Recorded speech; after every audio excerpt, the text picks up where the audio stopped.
Dial versus Calusa Palms Master Association. Counsel. Mr. Chief Justice, and may it please the court, Alex Brockmeyer on behalf of Elaine Dial. I would like to reserve 5 minutes for rebuttal. We're asking that this court answer the certified question in the affirmative because in Jorg versus State Farm, this court made clear that Medicare is a collateral source and that Stanley's exception to the evidentiary collateral source rule does not apply to Medicare. And in doing so, this court said that there was no distinction between past or future medical expenses paid by Medicare. And with Stanley's exception being said to no longer apply to Medicare payments, that places us, as Judge Rothstein-Yoakum noted in her concurring opinion below, back squarely within the confines of the evidentiary collateral source rule. And that evidentiary collateral source rule, as Calusa Palms agrees with me, that is a rule that per se bars any evidence of collateral source payments in a liability trial from being admitted into evidence. And then post-trial, how this has worked is that the trial court, outside the jury's presence, reduces any award of medical expenses pursuant to section 768.76. And that was actually the exact approach. Let me ask you this series of questions maybe. What is confusing to me about the way this case is presented is we're really talking about evidence, whether something should have come into evidence, correct? Correct, Your Honor. Okay. And we're dealing with past medical expenses as if the evidentiary analysis of relevance is the same whether it's compensatory or non-economic damages, correct? I mean, we're just lumping it all together. I mean, I think in Gormley, this court said that we're not going to have any sort of relevancy sort of analysis with collateral source rules. It's a per se rule of... But it's not a collateral source by statute, correct? Well, but Gormley said that we're not going to let 768.76 dictate the admissible... We're only talking about the evidentiary collateral source rule. Right. The Okay. 768 is completely separate and distinct from our common law evidentiary rule. So what is the relevance of that evidence to compensatory damage claims? Well, so it's relevant to the reasonable medical expenses that a... But that's not relevant to compensatory damages, correct? Because with compensatory damages, what you get, the jury has to reimburse your client, assuming liability, for what they paid. That's compensatory damages. Well, so I would direct the court to the second district's decision. And we're just talking about, so you're in court, you say, I want to put this evidence in, the amount of the reasonable, or what was actually would have been billed if it weren't for Medicaid, what was originally billed, in order to prove compensatory damages, objection, relevance. What's your response to the trial court? Well, one, there was no relevance objection made below. I know. So we would submit that that argument hasn't been presented, but I would say, Your Honor, Gormley says that relevancy is not an inquiry. We're not engaging in any sort of 403 relevancy versus probative analysis. Okay, but stick with me. We're talking about an evidentiary issue. All relevant evidence is admissible. But to be admissible, it has to be relevant. That's sort of foundational. And I cannot see the relevance, given the statute, to the issue of compensatory damages. Well, so we look at cases like the second district's decision in Goebel. Okay, just stick with me. Well, Can you tell me what the relevance is? I'm trying to, Your Honor. And I think Goebel, Nationwide versus Harrell, and Durst versus Henn are all... How does it tend to prove or disprove a fact? It goes to prove the reasonable value of the medical expenses. And how is that relevant to compensatory damages? Because at common law, the jury instruction says you're entitled to recover the reasonable value of the medical expenses, and at common law, a plaintiff is entitled to recover the full value of the reasonable and necessary medical expenses caused by the tortfeasor's tortious conduct without reductions for collateral source payments. But you concede that that's not true with respect to Medicare, right? I agree they get to a post-trial reduction, yes, because of 768.76. Right. for the write-off amount. But then we go and look at how our courts have addressed this in the context of, But to be legally relevant, I mean, given the statute and what is just true about how the case is proven, I'm having a hard time, as you can tell because of my questions, understanding the relevance to compensatory damages. well, and we keep that evidence out, Your Honor, because of what this court has consistently acknowledged as the inherently prejudicial effect that this collateral source evidence has on a jury's determination of both liability as well as damages. So it's not just it's an exclusionary rule is why we keep it out, but it is relevant to other issues in a case. Take, for example, Non-economic damages. non-economic Okay. damages, which my And opponent... and both sides seem to acknowledge that there would be an argument that the information is relevant to non-economic damages. Well, which is why it would be admissible. But that argument was never made below. In other words, there was never was that argument made below? It's relevant to non-economic Yeah, damages? I Okay. argued that to Judge McHugh in the motion for reconsideration, both pre-trial and during trial, and we raised it at the second district as well, Your Honor. And it's also relevant, now this part is not relevant to our case, but keeping in mind that this court is making a rule for cases as a whole, future medical expenses where there is the plaintiff is entitled to recover the full value at private market rates, because where Medicare makes a tort payment, there is no ability for Medicare to come in and then pay. And if you were going to offer evidence at trial on the issue of non-economic damages, it seems to me that what you would need to do is have an expert as to the reasonable value of that in the community, and maybe it would be also admissible,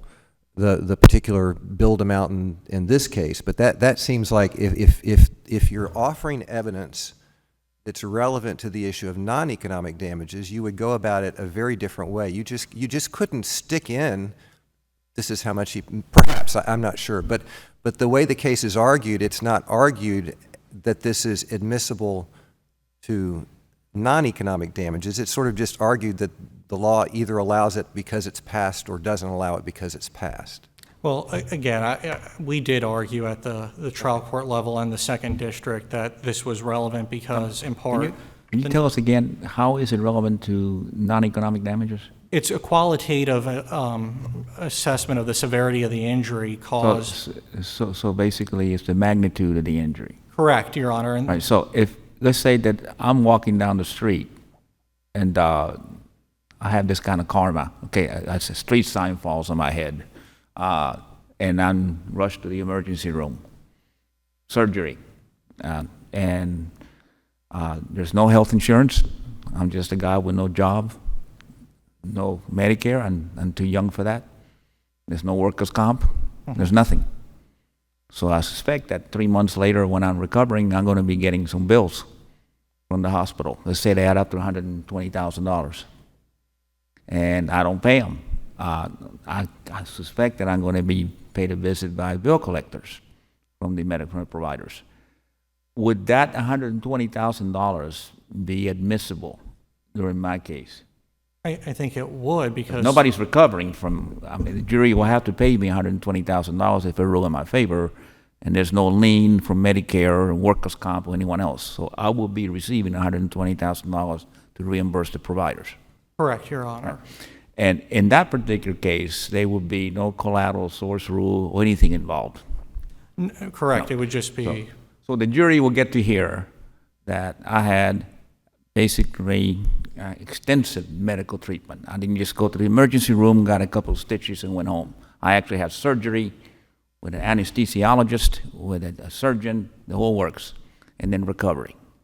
Right. Right. So it would, the relevance that the reason you, as a plaintiff's lawyer, would want to introduce that is to show the jury that these were severe injuries, and that's how much it costs to treat you. Absolutely, and Now- that's what we argued to the trial court on the second Now, let's say district. that I have Medicare. I'm walking down the street, the sign falls on me, I'm taking the emergency room. And the bill's $120,000. Providers are told by Medicare, using their standards, their guidelines, that we're going to pay you 25 cents on the dollar, and you're going to take that. So under those circumstances, the way the case is in this case, the jury will only hear that Medicare paid $25,000. Not Medicare, but that $25,000 would be the ones that the amount the jury would hear that was incurred. So because I have Medicare, that magnitude argument won't be available. Absolutely. You're seen as less injured because a collateral source is there to compensate for the medical expenses. And what the cases all say is that we shouldn't be letting a collateral source affect how the jury is assessing the damages. But one aspect of the argument of relevancy is not just the economic matter, is also the non-economic, in being able to argue to the jury that the injuries were extensive. And that's one way to show it to the jury. Absolutely, and Calusa Palms agrees with that in their brief. I mean, I think when we read their brief, they acknowledge that this is relevant towards the non-economic damages, and we've argued that consistently throughout this case. And that's in fact what cases like Durst versus Henn acknowledge, that it is relevant to show the non-economic damages. I'm sorry to interrupt you. Could you address the source versus amount issue that one of the amici raised, kind of in the context of what the purpose of the collateral damages rule is getting at, in the sense that if you can introduce the amount of, the bills without getting into, how it would be paid for or by whom or whatever, why doesn't that take care of whatever the prejudice that might, that led to the creation of the rule in the first place? Certainly, Justice Muniz, and that's kind of what the trial court attempted to do here. But we can see from the jury's question, the first question they asked when they retired to deliberate was, did insurance pay the medical expenses?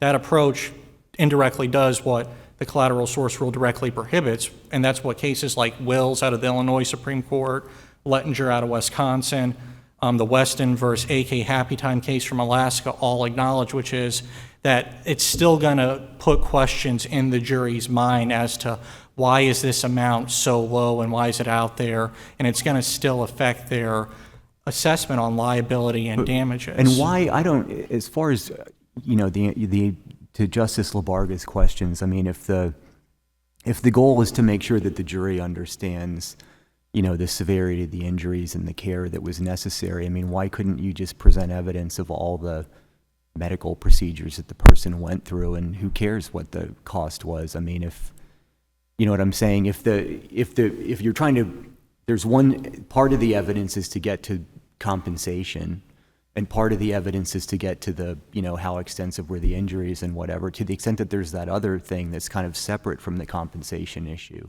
why isn't it enough that the jury just hears what the person went through? Well, it's still relevant evidence, and it's showing the severity. I mean, the amount of the treatment certainly makes cost, why, I mean, if I have 4 surgeries and the jury hears that, why does it matter if they hear some, phantom amount that is technically billed versus what's paid? I mean, I don't understand. Well, because I don't understand that. Oh, sorry, Justice. Again, I go back to what cases like Wills, the Happy Time case, our cases in Florida consistently have said, it's going to affect how the jury's looking at this, and it's going to cause them to think that there's already been either sufficient compensation, the severity of the injury isn't different, or is different based on essentially what the court in Robinson versus Bates talks about is people are going to be seen as being injured differently just because of the nature of the source that's paying their medical bills. And what the collateral source rule says is we shouldn't let that be driving the horse here in terms of the admissibility of evidence or inadmissibility of evidence. Well, I understand what you're saying, but it seems like to me that to kind of assume that there's some proportion between some amount that might be exorbitant that is billed and the pain and suffering, that seems to be a logical, one does not necessarily follow from the other. Well, I think people could very well understand that you might be billed an enormous amount of money for something that wasn't very, very painful at all. Well, it seems like you're trying to just that sort of information may actually exaggerate in the minds of the jury the injury that was suffered. Why isn't that a legitimate perspective on it? Well, I think what the cases say is that if a defendant wants to take issue with the amount of the medical expense, we looked at what cases like Goebel say, which is you can certainly cross-examine the treating physician and say, you know, you charged $100 for this shoulder surgery. It really should have cost $50. Or you can call in your own expert and say, you know, Dr. So-and-so, you do shoulder surgeries all throughout the state of Florida, and you do a lot here in our case, Lee County. And what do you routinely charge for that? You can get into all that evidence, and that is, as this court has said, less prejudicial But than... it seems like the focus there is on the economic damages. And we know what those were because it's been paid. Well, but it's not... But so this is kind of morphing over into the non-economic damages. And so I'm just trying to understand why that necessarily is a right way for the jury to be evaluating the non-economic damages. Well, it's all relevant evidence for the jury to consider. I mean, there is no exact measure for evaluating non-economic damages, but the way I look at it, Justice Kennedy, or Chief Justice Kennedy, apologies, I don't mean to give you or depromote you. I'm not sensitive about that. Is to just say that it's all relevant evidence, but at the end of the day, what we're Well, really... let me just question that. In Chief Justice Kennedy's example, where you have an exorbitant bill for something that a lot of money spent for something that wasn't very painful at all, what would be the relevance of that figure, the legal relevance to non-economic damages? I mean, I think we go back to what's already, my opponent's already conceded, is that it shows the severity or lack thereof of the injury. If a defendant wants to contest and say, I don't think this is a severe injury, the surgery should not have cost that much. But why confuse it with the money? As Chief Justice Kennedy said, why not just look at what actually happened, the procedures, and which the jury does anyway? Because what you're going to end up doing is affecting how the jury is compensating a plaintiff for their damages, which this court has consistently said, we're not going to let a plaintiff's recovery be reduced or adversely influenced by collateral source payments. That's essentially what that is doing. And I go back to what this court has said in Gormley, what this court said in Jorg and Sheffield, and our district courts have consistently said since this collateral source rule first emerged, I think in the mid-50s in this state. Counsel, we have taken you into your rebuttal time. I'm going to give you a little extra time, but you need to... Certainly. I'm sorry, before you do that, can I just ask you one quick question? Just to focus on just the narrow issue of what the certified question is. It seems, it's phrased in terms of does the holding of Jorg ... It seems like we're kind of talking more about should the holding of Jorg. I mean, if the question is does the holding of Jorg, apply in this context, it seems like Jorg is clearly talking about future expenses, and it gets into all the speculativeness, and the programs may or may not happen, and yada yada. Is your whole argument that Jorg applies here just tied to the footnote and the comment about the Illinois case? It's not, Your Honor. I think first, Medicare is a collateral source, right? So it's compensation independent of the tortfeasor, which is how this court defined it for evidentiary purposes in Gormley. Then the second part is, does Stanley remove Medicare from the evidentiary collateral source rule? And what this court in Jorg said was no, Stanley does not apply to Medicare because there's a right of reimbursement. That right of reimbursement is going to exist regardless of whether it's a future payment or a past payment. It's there statutorily. That means Stanley doesn't apply. I do think that goes to show the footnote, the immateriality of the distinction, which makes the broader rationale of Jorg applicable to both past and future expenses, though. And we can also see this, and I think on Pin Site 1255 of Jorg, it talks about how we harmonize the dual purposes of the collateral source rule, the evidentiary and the statutory component. That statement about how that harmonization is to work has to have been in the context of past medical expenses rather than future expenses, because under this court's decision in Rudnick, 76876 doesn't apply to future expenses. So that has to be talking about the past expense at issue here. But to the narrow question, we think the answer is yes. Thank you. All right, counsel, I will give you a total of 3 minutes for rebuttal, even though you've got 37 seconds left.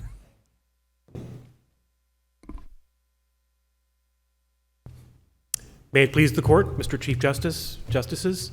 My name is Michael DeLugo from the law firm of Wicker Smith in Orlando, and I represent Calusa Palms. This case presents an interesting issue because we have diametrically opposed views of whether or not Medicare is a collateral source. The legislature says it isn't.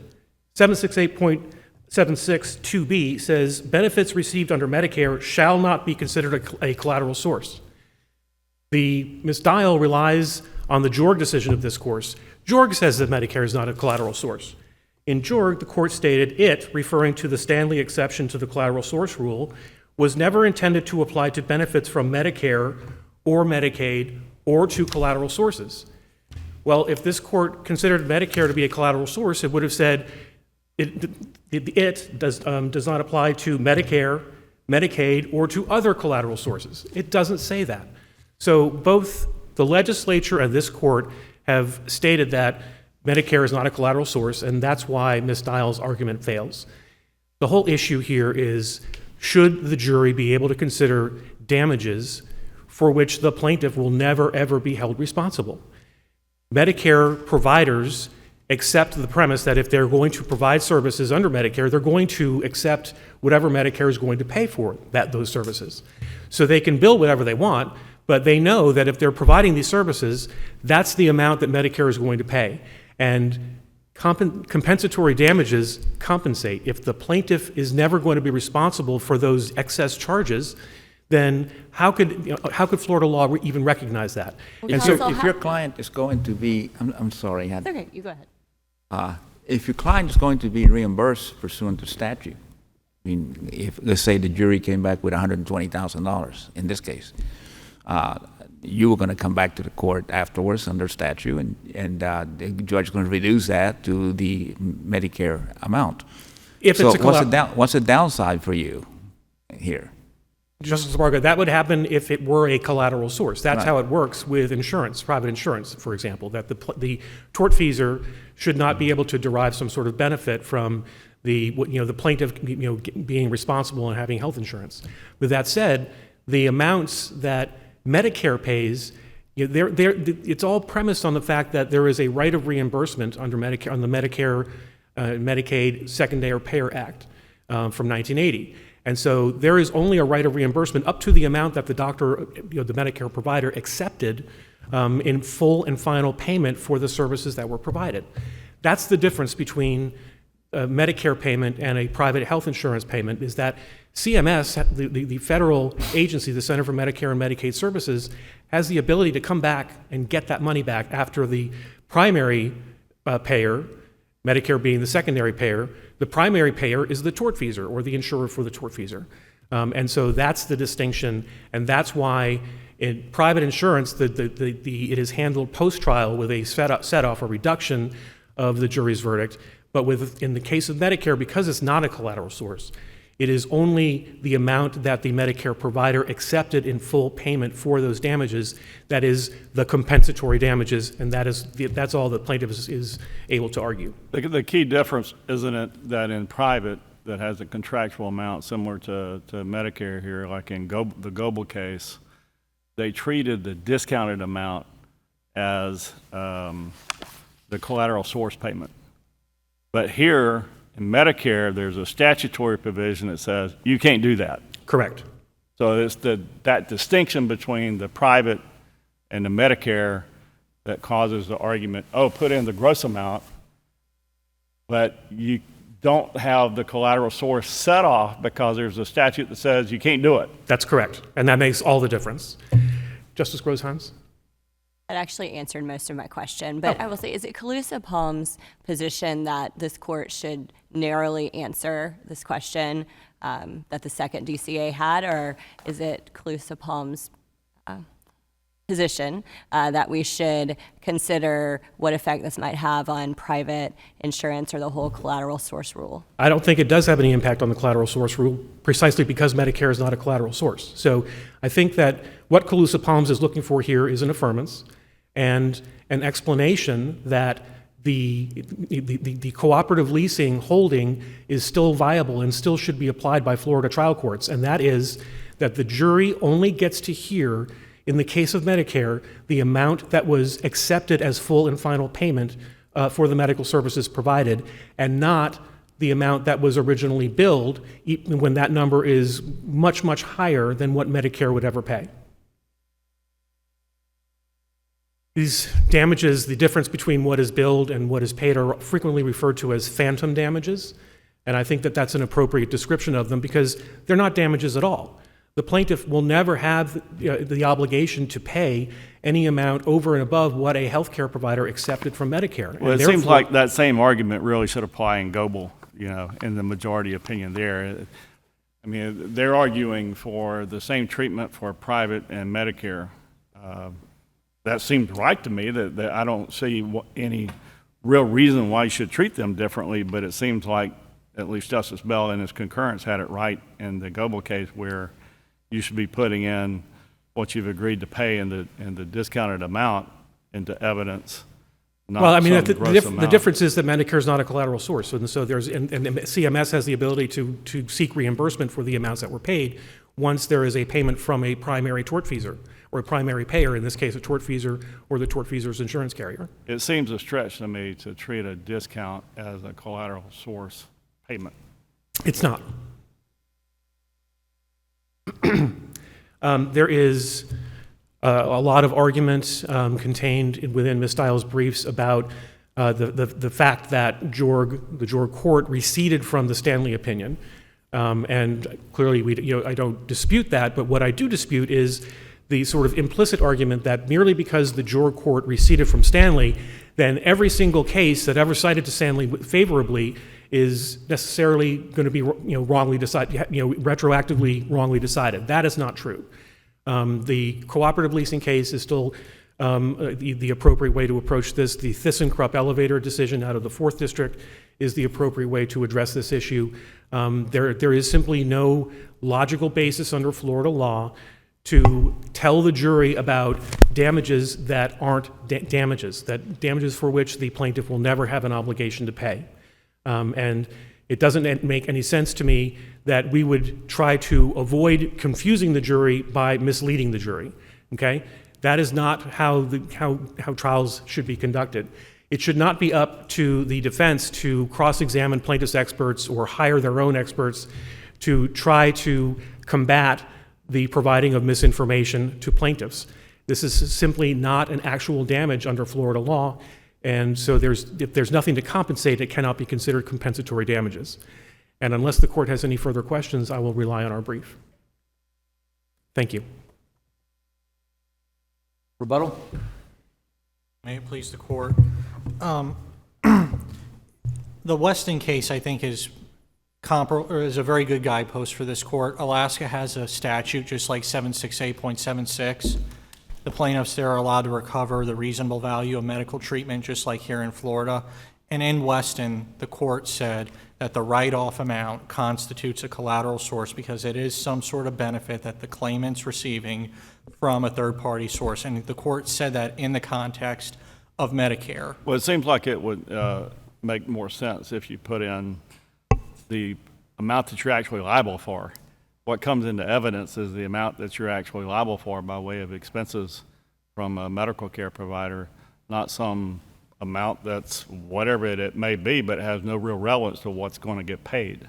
Well, so again, it's been conceded in the briefing that it is relevant towards the non-economic issue. Isn't the problem here on Medicare, unlike a private situation, where if you put in the gross amount, in this case the 120, but only 34 is ultimately going to get paid, that's not going to get reduced from the judgment because of the subrogation right Medicare has. But you put in the gross amount, there's $86,000 that a jury is going to hear and actually put in a jury verdict, most likely for economic damages, would they not? So isn't that the real problem? And that would be reduced post-trial. I think that. How?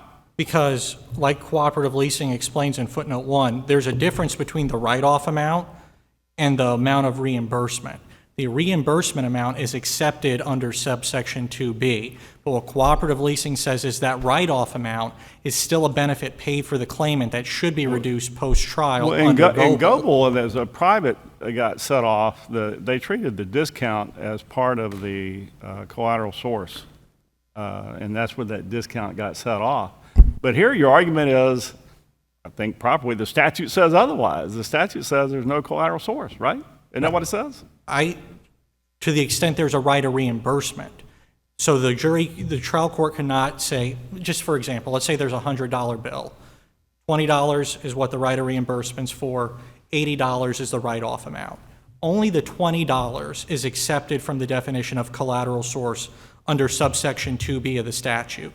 That $80, though, is still something paid for the benefit of the claimant under subsection 1, which, consistent with Goebel, can be set off from the award. But of course, all this is talking about 768.76, which this court has already said does not affect the evidentiary rule, because at common law, the evidentiary and damages rule were separate and distinct.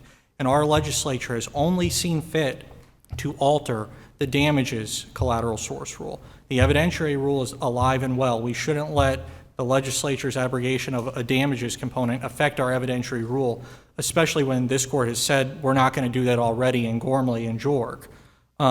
Which then Let me just go ahead and finish. No, no. I was just going to clarify. So when I was asking questions earlier, I may have said that your opponent conceded that it was relevant to non-economic damages, and I think more precisely, you'd probably agree what they suggested in the argument is what you suggested, is it as a matter of fact that damages tend to be higher, non-economic damages tend to be higher in cases where the medical expenses are higher. But that doesn't necessarily mean that there's a legal relevance to non-economic damages, and I don't think that they ever conceded that. Is that correct? I believe in their brief that was conceded that the collateral source or the gross amount is relevant towards the non-economic damages, Justice Lawson. Okay. And may I briefly conclude, Chief Justice? And how could that be made, that decision as a matter of evidence be made on anything but a case-by-case basis? I mean, as a matter of law, it's always relevant? Is that what you're suggesting? Well, I'm suggesting to the court that it's certainly probative to the severity of the injury, and the collateral source rule says that we shouldn't be allowing the jury's damages determination to be adversely affected by collateral source payments. Thank you. And because the evidentiary collateral source rule is alive and well, and this court reaffirmed that in Jorg,